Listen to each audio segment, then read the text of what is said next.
Hello. Today I'm going to show you how to set up Twitch for OBS. First you need to open settings and click on streaming. Then select Twitch and log in.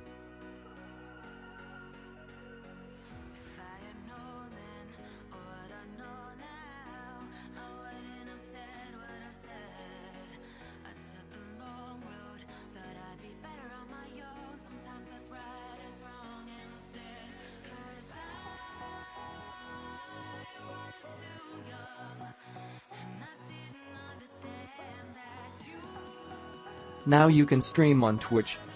If this tutorial was helpful, be sure to like and subscribe.